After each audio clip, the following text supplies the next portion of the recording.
অন্তর্বর্তীকালীন সরকারকে ধন্যবাদ জানিয়ে স্বাধীনতা পুরস্কার গ্রহণে অপারগতা জানিয়েছেন লেখক, বুদ্ধিজীবী ও জাতীয় মুক্তি কাউন্সিলের সভাপতি বদর উদ্দিন ওমর।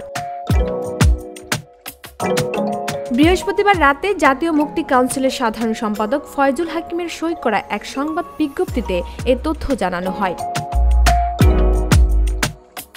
বিজ্ঞপ্তিতে বদর উদ্দিন ওমরকে উদ্ধৃত করে বলা হয়, ১৯৭৩ সাল থেকে আমাকে বিভিন্ন সরকারি ও বেসরকারি সংস্থা থেকে পুরস্কার দেওয়া হচ্ছে। আমি সেগুলোর কোনোটাই গ্রহণ করিনি। এখন বর্তমান অন্তর্বর্তীকালীন সরকার আমাকে স্বাধীনতা পুরস্কার দেওয়ার ঘোষণা করেছে, এজন্য তাদেরকে ধন্যবাদ। কিন্তু তাদের দেয়া এই পুরস্কার গ্রহণ করা আমার পক্ষে সম্ভব নয়।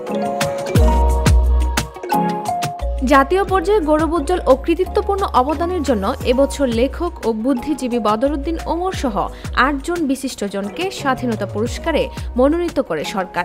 মন্ত্রিপরিষদ বিভাগ সূত্রে জানা গেছে, আগামী সপ্তাহে আনুষ্ঠানিকভাবে পুরস্কারের জন্য মনোনীত ব্যক্তিদের নাম ঘোষণা করা হবে। তবে আজ সরকারের উচ্চ পর্যায়ের সূত্র থেকে ২০২৫ সালের স্বাধীনতা পুরস্কারের জন্য মনোনীত বিশিষ্টজনদের নাম জানা গেছে। ডেস্ক রিপোর্ট, ভোরের পাতা।